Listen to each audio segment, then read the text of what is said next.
అందరూ కూడా మోకాళ్ళ మీదకి వచ్చేసేయండి. ఈరోజు దేవుడు నీకు ఇస్తున్న బంగారు అవకాశాలు ఎన్ని పోగొట్టుకుంటున్నావు నువ్వు? ఒక్కసారి పరిశీలించుకో. దేవుడు మాట్లాడిన ఈ మాటలన్నిటిని బట్టి ఒక్కసారి పరిశీలించుకో. చిన్న ప్రార్థన చేసుకొని ముగించుకుందాం. మోకాళ్ళ మీదకి వచ్చేయండి అందరూ. ఎక్కడ వాళ్ళు అక్కడ మోకాళ్ళ మీదకి వచ్చేసేయండి. ఎక్కడెక్కడ నువ్వు దిద్దుబాటు చేసుకోవాల్సి ఉందో, ఎక్కడెక్కడ నువ్వు సరి చేయబడాల్సి ఉందో, ఎక్కడెక్కడ నువ్వు నూతనపరచబడాల్సి ఉందో, ఎక్కడెక్కడ ఏమేమి అవకాశాలు పోగొట్టుకున్నావో సరి చేసుకో. ప్రాధేయపడు. దేవా నన్ను క్షమించు నాయన, నువ్వు ఇచ్చిన అవకాశాన్ని కోల్పోయాను. మంచి జీవితము కొంతమందికి అవకాశంగా దేవుడు ఇస్తాడు, కావాలని చేతులారా కొంతమంది మూర్ఖత్వంతో పాడు చేసుకున్న వాళ్ళని నేను చూశాను. చక్కని భాగస్వామిని, చక్కని భర్తనిచ్చాడు.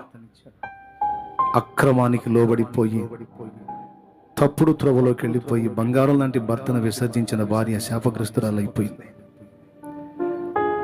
తను ఎవరిని ప్రేమించి వెళ్ళిపోయిందో వాడు తర్వాత దుర్మార్గం చేశాడు. చివరికి ఎటు కాకుండా నాశనమైంది.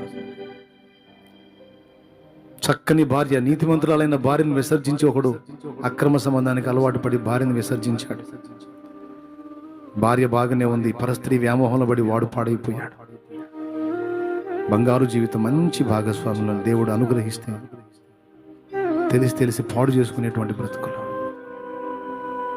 ప్రార్థన చేద్దాం. దేవా, ఎవరెవరు ఏ అవకాశం పోగొట్టుకుంటున్నారు?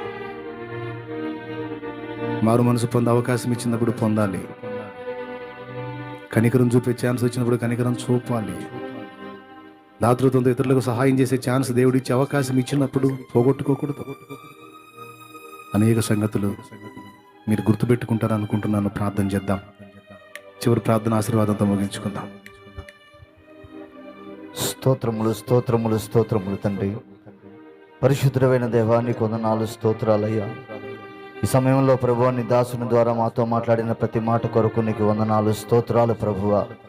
ఇదిగోనైనా ప్రభువా, మారు మనసు పొందటానికి నీవు ఇచ్చిన అవకాశాన్ని బట్టి నీకు వందనాలయ్యా.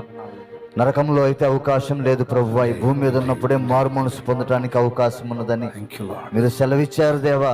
ధనవంతుడు ఎంత మొరబెట్టినా కూడా అవకాశం లేకుండా పోయింది ప్రభువా. ఇదిగో భూమి మీద ఉన్నప్పుడే మారు మనసు పొంది, బాప్తిసం పొంది, రక్షణ పొంది నీలో జీవించాలని నువ్వు మాట్లాడి ఉన్నావు ప్రభు. అందుని బట్టి నీకు వందనాలు. అలాగే దీనుల పట్ల కనికరించే అవకాశం నీవు ఇచ్చావు దేవా. అయ్యా, వారిని కనికరించే మనసును మీరు దయచేయండి అయ్యా. వారి పట్ల జాలి చూపించే మనసును దయచేయండి దేవా. ఈ అవకాశాన్ని పోగొట్టుకోకుండా ప్రభువా, వారి ఎడవ దయ కలిగి ఉండటానికి సహాయము దయచేయండి దేవా. నీకు వందనాలయ్యా. అలాగే తప్పు చేసిన వారిని క్షమించే అవకాశం కూడా మీరు ఇస్తున్నారు దేవా. ఇదిగో ఎన్ని మార్లు అంటే 7 మార్లు కాదు, 77 మార్లు అని చెప్పిన ఆయన ప్రభువా, నువ్వు సెలవు ఇచ్చున్నావు దేవా. ఇదిగో నేను ప్రభు, క్షమించే మనసును మాకు దయచేయండి దేవా. అయ్యా, ఇదిగో నేను అలాగే పిల్లలు లేనటువంటి వారికి నేను మీరు ఇచ్చిన అవకాశం ప్రభువా.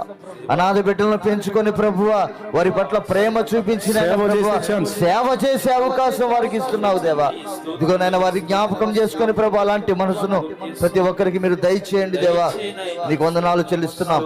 అలాగే సేవకు పిలిచినప్పుడు నైనా దానికి లోబడే అవకాశాన్ని మీరు దయచేయండి. పిలుపుకు లోబడే అవకాశాన్ని దయచేయండి. నశించిపోతున్న ఆత్మల పట్ల భారం కలిగి ఉండడానికి సహాయం దయచేయండి. అలాగే ప్రభు, సువార్త ప్రకటించే అవకాశం వచ్చినప్పుడు నైనా దాన్ని పోగొట్టుకుని ఏ ఛాన్స్ వచ్చినా ఎక్కడ కూడా ప్రభు నిర్లక్ష్యపరచక సువార్త ప్రకటించే అవకాశాన్ని పోగొట్టుకోకనైనా ప్రభు, సువార్త ప్రకటించే అవకాశాన్ని దయచేసినందుకు వందనాలు.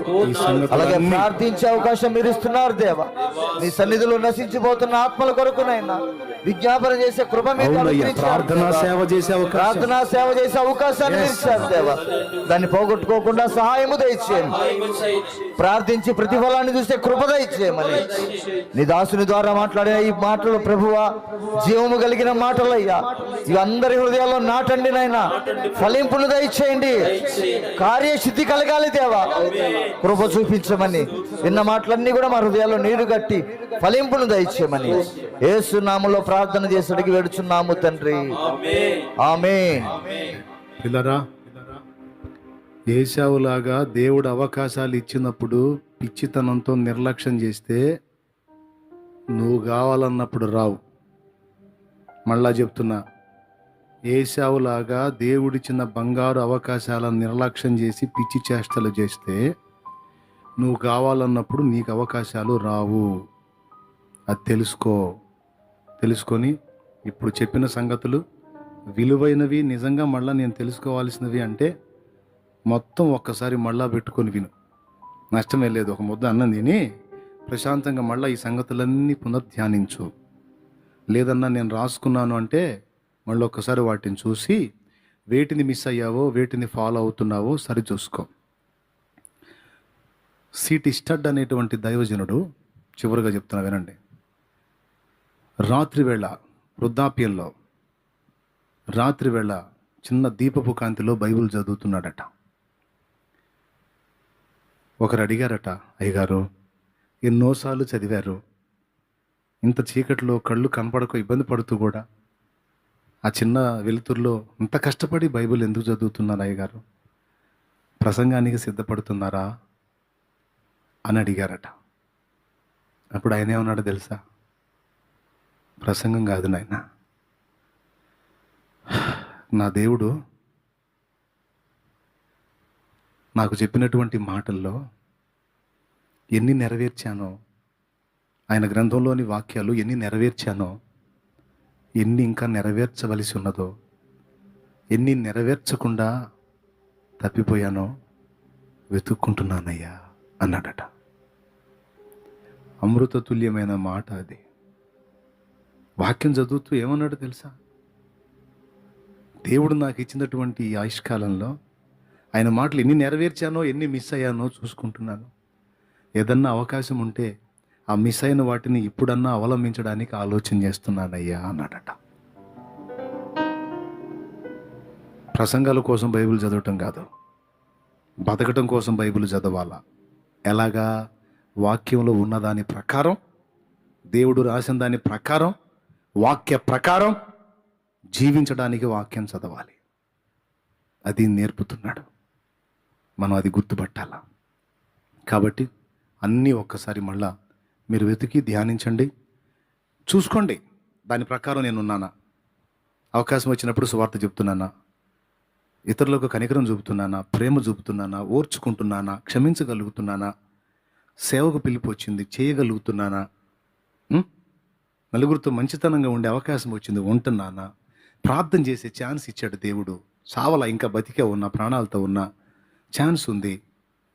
దేవుడిచ్చిన అవకాశాన్ని దేవుని కొరకు వాడుతున్నానా, లేకపోతే పనికిమాలిన వాటి టైంపాసుల కోసం వాడుతున్నానా? చూసుకొని యథార్థ హృదయులైతే, నిజంగా నీతిమంతులైతే దిద్దుకోండి. అంతా అటు ఇటుగా రకాలైతే, ఆఫ్ మైండ్ వాళ్ళు అయితే వదిలేసేయండి. మీ కర్మ, చేయగలిగింది ఏం లేదు. నేనైనా మీరైనా ఇచ్చినప్పుడే వినియోగించుకోవాలి. తెలుసా? ఎప్పుడు? దేవుడు అవకాశం ఇచ్చినప్పుడే వినియోగించుకోవాలి. రైట్? మన తండ్రి అయిన దేవుని ప్రేమ, ఆయన ప్రియకుమారుడు లోకరక్షకుడైన యేసయ్య శాశ్వత నిత్య కృప, పరిశుద్ధాత్మ దేవుని మనోహర దివ్య సహవాసం సన్నిధి సమకూడిన మనకు సకల పరిశుద్ధులకు సార్వత్రిక సంఘమంతటికి సదా తోడే నిత్యత్వంలో మనందరం చేరు పర్యంతము మనం నడిపించును గాక. ఆమేన్. ప్రవేశ రక్తమునకు జయ, ప్రవేశ రక్తమునకు జయ, ప్రవేశ నామమునకు సంపూర్ణ విజయం కలుగును గాక. ఆమేన్. హల్లెలూయా, హల్లెలూయా, హల్లెలూయా.